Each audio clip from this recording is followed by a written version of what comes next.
Je suis très heureux d'être à ce congrès sur Jérôme Leroyer. On m'a invité en me demandant d'être président d'honneur.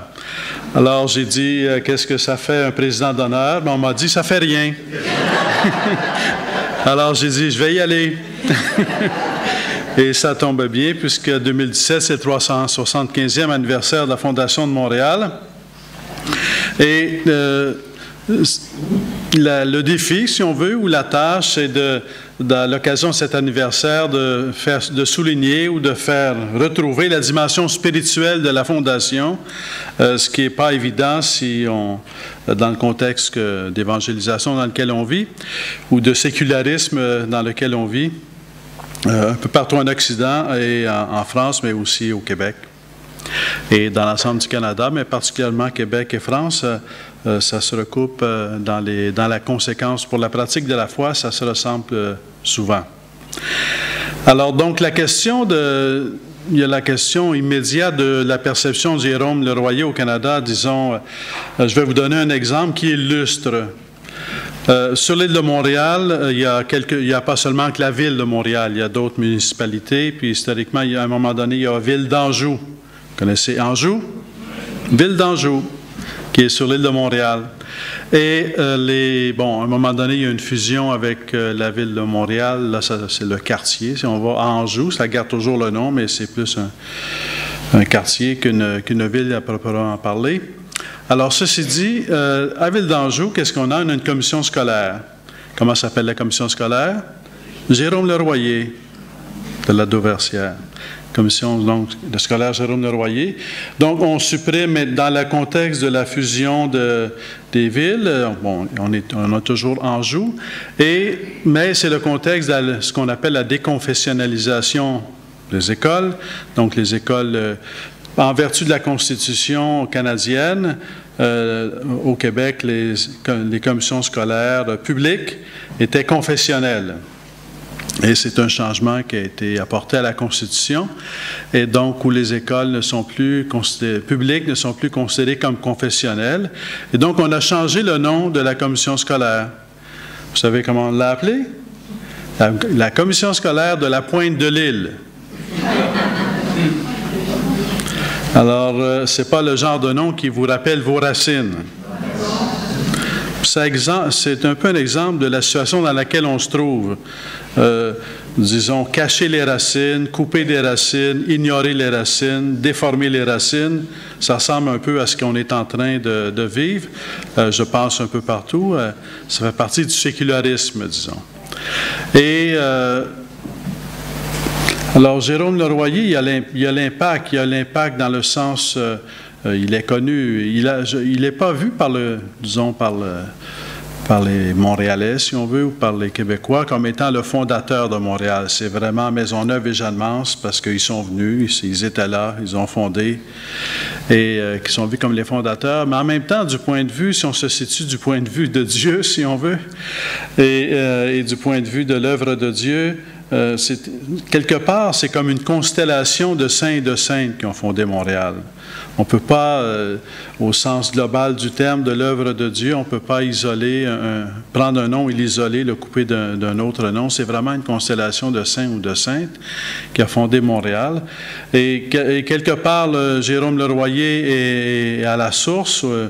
C'est un peu comme le fleuve. Quand on voit un fleuve, on ne pense pas toujours à la source, mais s'il n'y a pas de source, il n'y a pas de fleuve. Quand on voit un fleuve, on ne pense pas toujours aux affluents, mais s'il n'y a pas d'affluents, le fleuve n'a pas les mêmes dimensions. Et certainement que si on veut penser à la source, on ne pense pas toujours à la source, mais si on veut penser à la source, on est obligé de remonter à Jérôme Leroyer. Et ce qui est fascinant avec Jérôme Leroyer, pour ma part, qui m'interpelle beaucoup en tout cas, et que je vois comme certainement à mettre en valeur à l'occasion du 375e, c'est que la fondation de Ville-Marie, donc du Montréal d'aujourd'hui, n'a que de purs motifs spirituels. Et non seulement que de purs motifs spirituels, c'est pas seulement que ça, c'est que c'est vraiment une inspiration qui vient de Dieu. Quelqu'un pourrait dire, moi, je vais aller fonder quelque chose, une mission pour des motifs spirituels, mais ça peut apparaître comme un projet personnel. Ville-Marie, ce n'est pas un projet personnel, c'est le projet de Dieu. Et c'est très comme explicite. À travers les projets personnels, Dieu fait son œuvre, puis quelque part, on peut toujours dire que c'est toujours le projet de Dieu, mais avec Jérôme Leroyer, c'est comme explicitement, c'est manifeste. C'est explicite, c'est manifeste que Ville-Marie, Montréal, c'est le projet de Dieu. Et dans ce sens-là, je trouve que c'est très encourageant de voir Dieu ainsi de façon visible. La plupart du temps, c'est plutôt invisible, mais c'est comme un clin d'œil du Seigneur qui nous dit que c'est vraiment Dieu qui s'engage dans l'histoire de l'humanité et qui ne cesse jamais de s'engager. Et pour moi, c'est plein d'espérance de voir que explicitement, Jérôme Leroyer va penser à Ville-Marie, mais c'est Dieu qui l'inspire de penser Ville-Marie, c'est Dieu qui l'inspire et qui le guide dans ce projet-là. Et donc, ça, c'est un premier élément. Donc, Dieu est vraiment à l'œuvre dans l'histoire et aujourd'hui, dans notre histoire, bien sûr, il est à l'œuvre. Il y a un autre élément, c'est le côté original, si on veut, de la Fondation, parce que si on remarque, quelque part dans la Fondation, si on va dans la façon dont elle a été décrite et qui a été exprimée surtout hier, c'est qu'il s'agissait vraiment de fonder Ville-Marie comme lieu où les Français et les Autochtones vivent ensemble. C'est vraiment un projet communautaire. Le projet original, ce n'est pas une pure colonie française, c'est une colonie mixte, si on veut. C'est une fondation mixte où les Français vivent avec les Autochtones. Et cet aspect-là, ça a été là à venir parce que c'était dans un contexte aussi de conflit entre les Autochtones et entre les Français et les Autochtones, entre les Français et les Anglais. Alors, ça a été plutôt lent à venir. Mais ceci dit, c'est pour dire que la Fondation de Ville-Marie, c'est un projet inspiré par Dieu, c'est un projet de vie chrétienne, c'est même un projet de sainteté, mais c'est un projet de vie communautaire, mais sur le plan social, c'est aussi un projet d'ouverture à l'autre, à la différence, à une autre culture, donc un projet d'évangélisation qui se veut communautaire, et certainement que pour le diocèse de Montréal, Montréal n'a jamais cessé d'être une terre d'accueil, si on veut, de l'immigration, comme le Canada n'a jamais cessé d'être une terre d'accueil. Et Montréal est certainement spécifiquement, donc depuis les débuts, n'a jamais cessé de recevoir au 19e siècle. Bon, il y a les Anglais, il y a les Irlandais, il y a les Écossais. Et donc, et tout le 20e siècle, ça vient de tous les pays du monde. À chaque dimanche, dans le diocèse de Montréal, la messe est célébrée en 42 langues. Donc, ça n'a jamais cessé. Donc, il y a la zone, si on veut, des paroisses francophones, des paroisses anglophones et les paroisses culturelles où se regroupent des gens de tous les continents. On peut parler des Philippines, on peut parler de l'Amérique du Sud, on peut parler de l'Asie, de l'Europe, bien sûr, de l'Afrique. Alors, ça vient toujours de partout et dans ce sens-là, c'est comme une tradition à Montréal et en même temps un appel, ça fait partie de la vocation de Montréal d'être un lieu de communion où on vit ensemble. Et d'ailleurs, dans la façon de la Ville de Montréal de parler de ce projet de vivre ensemble, justement, on utilise l'expression « vivre ensemble ». C'est comme socialiser, c'est comme séculariser, mais l'idée de vivre ensemble est présente. Mais ça fait partie, finalement, du projet de Montréal dès les origines. Dès l'origine, Montréal, c'est un projet chrétien, un projet de foi, un projet de vie chrétienne, mais aussi un projet de vivre ensemble. Alors, je pense que c'est très... Et Jérôme Leroyer vient aussi parce que c'était déjà dans le projet, dans l'inspiration du projet. Ça a évolué avec le temps, ça s'est développé au-delà de ce qu'il aurait pu prévoir ou imaginer, comme d'ailleurs tout ce qu'on fait nous-mêmes. Quand on donne notre vie au Seigneur, c'est autre chose qui arrive, si on veut. Il y a le projet, il y a l'échec, il y a la fécondité, alors c'est bien. Donc un projet se transforme, mais c'est toujours Dieu qui guide. Et donc j'ai beaucoup d'estime pour Jérôme Leroyer. Je suis toujours très heureux de le découvrir. Et il a plusieurs angles. Il y a le fait de fondation aussi. Le fait de fonder, l'acte fondateur du point de vue chrétien, je pense, c'est pas tout le monde qui a la vocation d'être fondateur. On est tous appelés à la sainteté. Faut-il le dire qu'on n'est pas tous appelés à être canonisés? On est tous appelés à la sainteté. Et quand je parle de constellation de sainteté qui a fondé Montréal, c'est de ceux ou celles qui ont été canonisés, mais aussi de ceux ou celles peut-être qu'on ne connaît même pas, parce que c'est des réseaux de relations, de ceux dont on n'a pas parlé, et de ceux ou celles qui sont peut-être morts en odeur de sainteté, ou peut-être de ceux ou celles qu'on a peut-être connus, mais on n'a jamais vu ou perçu qu'ils avaient une sainteté particulière, mais comme je suis certain au ciel, on va avoir des surprises, là. On va découvrir qu'on a eu comme voisins ou voisines des saints et des saintes, alors que l'on n'a pas connu, et parce qu'on n'a pas tout vu. C'est au ciel qu'on va tout voir, mais sur la terre, on ne voit pas tout. On est appelé à la foi. Cette idée que avec Jérôme Leroyer, donc on a une constellation de sainteté, mais il y a comme un moment fondateur, et certainement que du point de vue chrétien, le moment de la fondation, ce qui est propre à la fondation, c'est la croix. Il n'y a pas de fondateur sans la croix. Ça n'existe pas. Jésus-Christ crucifié, tous les fondateurs, fondatrices de communautés religieuses, c'est une participation au mystère du Christ et de la croix du Christ, au mystère de mort et de résurrection, mais le mystère de la croix est très présent. Et dans ce sens-là, dans la fondation, on peut dire beaucoup dans cette constellation de sainteté, plusieurs ont vraiment vécu la croix. C'est pas des fois la fondation d'une communauté ou d'une grande œuvre.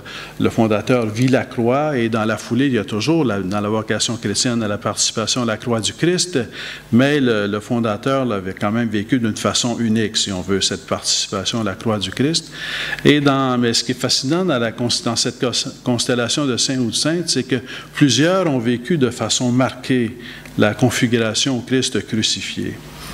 Et ça a été un moment fondateur, et un moment fondateur qui a lancé avec puissance Ville-Marie et Montréal. Et je pense que, pour ma part, là, c'est un peu une réflexion personnelle que je fais avec vous, mais je pense qu'au moment où on en est, dans ce sécularisme dans lequel on est, croire que Dieu est toujours engagé dans l'histoire de l'humanité, croire qu'on est toujours envoyé en mission, aller dans le monde entier, baptisez-les au nom du Père et du Fils et du Saint-Esprit. Alors donc, d'aller dans le monde entier, d'évangéliser, c'est encore présent aujourd'hui. On dit des fois qu'on n'est plus dans une civilisation de chrétienté, qu'on est dans un monde sécularisé et même séculariste. Et c'est vrai, mais sans les fois la mission. Quand Jésus-Christ a envoyé ses apôtres en mission, il n'y en avait pas de chrétiens. C'est un petit noyau, là. C'est pas, il y a une mission quand il y a beaucoup de chrétiens, puis il n'y en a pas quand il n'y en a pas, ou quand il y en a peu. Non, quand il y en a un, il y a une mission. Ça en prend un pour qu'il y ait une mission. Alors, donc Jésus-Christ est venu, il y a la mission, puis il nous envoie tous en mission. Et la mission, elle existe encore aujourd'hui. Et ce qui me frappe, pour moi, ce qui est très interpellant avec Jérôme Leroyer, c'est justement le fait de la mission, cette conscience que cette constellation de saints ou de saintes, là, cette conscience qu'ils avaient du besoin de salut, cette conscience qu'ils avaient de la rédemption, de l'importance d'annoncer le Sauveur à toute l'humanité. C'est pas « je suis très content de connaître Jésus, c'est très bien, et je vais garder ça pour moi. » Je ne le dirai à personne, ce n'est pas ça. Ou bien je suis très content de croire en Jésus-Christ, mon Seigneur et mon Dieu, mon Sauveur, mais les autres sont sauvés de d'autres façons. Non, il n'y a qu'un seul Sauveur, et c'était très ferme et très vif comme conviction dans cette constellation de sainteté, que vraiment Jésus-Christ est sauveur de l'humanité, un salut qui est annoncé, qui est offert à toute l'humanité, mais qu'on est appelé à annoncer à toute l'humanité. Et ce qui est intéressant, mettons, avec Jean-Jacques Ollier, c'est là que j'ai vu ça, là, c'est que quand il parlait du désert, dans son langage, le désert, c'est là où Jésus-Christ n'est pas annoncé. Là où Jésus-Christ n'est pas connu, c'est un désert.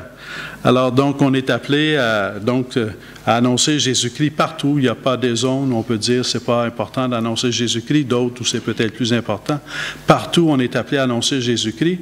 Et cette fois, j'admire beaucoup cette conscience vive qu'avait cette constellation de saints ou de saintes, de cet empressement d'annoncer Jésus-Christ pour que toute personne connaisse le salut de Jésus-Christ, le salut de Dieu en Jésus-Christ. Alors donc, c'est une œuvre qui est très actuelle. C'était actuel parce que c'était un moment de fondation, le 17e siècle, avec cette constellation de saints, mais c'est aussi actuel parce que je l'exprime comme cela et je le crois profondément, que l'on vit un moment de refondation, qu'on est appelé à refonder l'Église. Un peu comme dans une communauté religieuse, il y a des moments de fondation, mais il y a aussi des moments de refondation, qu'on n'appelle pas toujours refondation, mais où comme une nouvelle, pour ainsi dire, un nouvel élément, la constellation de la sainteté, vient comme un affluent renforcer le courant qui est là, renforcer la communauté. Et chaque communauté a ses moments de refondation par Dieu qui donne des saints ou des saintes pour fortifier, renforcer, corriger, améliorer, rendre plus féconde une communauté. Alors, pour ma part, on vit un moment de refondation, c'est-à-dire un moment d'appel à refonder. C'est Saint Paul qui va dire, là où le péché surabonde, la grâce, le péché abonde, la grâce surabonde. Et donc là où le sécularisme comme opposition à Dieu abonde, la grâce surabonde. Alors donc, donc c'est très, très vivant aujourd'hui. Pour ma part, en tout cas, je vois vraiment le moment que l'on vit au Québec et en Occident, puis un moment de refondation. Et certainement refondation parce qu'un moment de répondre à l'appel du Christ à être crucifié avec lui pour apporter une nouvelle fécondité à l'œuvre du salut. Et ce que j'aime beaucoup dans le pape François, disons, chaque pape arrive avec ses forces, sa couleur, son tempérament, mais aussi sa grâce, ce que Dieu veut nous donner ou veut nous dire en nous donnant tel pape. Et je pense qu'avec le pape François, dans le choix de l'Évangile, il y a une expression très forte qui je ne l'ai jamais vue exprimée aussi explicitement. Disons, on le sait, mais il faut le dire encore, puis explicitement, et c'est que le premier évangélisateur, c'est Jésus-Christ. Jésus-Christ évangélise. Autrement dit, parfois dans la mission, on est porté à penser que c'est nous qui évangélisons. On est envoyé par Jésus-Christ qui reste en arrière, qui nous dit allez évangéliser, puis venez me faire un rapport après. Alors, oui, alors c'est vrai qu'il nous envoie, mais il nous précède aussi. C'est vrai qu'il nous envoie et qu'il nous précède, mais il nous accompagne aussi. Donc, l'évangélisation, c'est vraiment l'œuvre de Jésus-Christ. Et je pense qu'on peut dire que pour cette constellation de saints de l'époque de Jérôme Le Royer qui a fondé la Nouvelle-France et Montréal, c'était très clair pour eux que c'était l'œuvre de Dieu. C'était très clair pour eux. C'était pas « je vais faire quelque chose pour Dieu », c'est Dieu fait son œuvre, puis il m'appelle à collaborer à son œuvre. C'était très clair que c'est l'œuvre de Dieu, et je pense que c'est pour refonder, si on veut, c'est redécouvrir cette conscience vive que Jésus-Christ est vraiment le premier évangélisateur. Et c'est vraiment l'œuvre de Dieu qui se fait, que nous, on est appelés à collaborer à son œuvre, et son œuvre est plus grande que nous. Donc, on vit des moments, je dirais, bénis, on vit des moments privilégiés, on vit des moments, un temps de grâce, un temps difficile, mais un temps de grâce parce que Jésus-Christ promet sa grâce, Jésus-Christ donne sa grâce. Et plus c'est difficile, plus ce qu'on est appelé à découvrir, je pense, et je l'ai vu avec Jérôme Le Royer, avec vous, dans ces derniers jours, aussi en lisant la vie de Don Houry, ce qu'il a écrit sur Jérôme Le Royer, que c'est vraiment par grâce. C'est non seulement le fait d'être envoyé en mission, c'est non seulement le fait de participer à la mission de Jésus-Christ ou à l'œuvre de Jésus-Christ, c'est le fait que c'est par grâce qu'on peut le faire. C'est une grâce. C'est une grâce d'être appelé, c'est une grâce de croire en Jésus-Christ, c'est une grâce d'être appelé à aimer Jésus-Christ, mais c'est aussi une grâce de mettre en œuvre cet amour, c'est aussi une grâce de répondre à l'amour. C'est une grâce de connaître l'amour de Dieu, mais c'est aussi une grâce de répondre à l'amour de Dieu. Je prends une expression d'Henri Caffarel que j'aime bien, qui pour moi résume un peu tout cela, c'est qu'il va dire « Dieu seul conduit à Dieu ». Dieu nous appelle, mais en même temps, c'est lui qui nous conduit à lui. Alors donc, et je pense que cette nouvelle fondation, ou cette refondation, si on veut, qu'on est appelé à faire aujourd'hui dans l'Église, là où on est, dans nos diocèses, dans nos communautés, dans nos familles, c'est un moment pour le faire justement dans la vive conscience que Jésus-Christ est le premier évangélisateur et dans la vive conscience que par nous-mêmes, c'est impossible. Impossible. Impossible. Et je pense qu'on a on a encore toujours, encore certainement pour moi-même dans ma vie personnelle, puis je pense comme Église, on n'a jamais fini de réaliser jusqu'à quel point c'est impossible.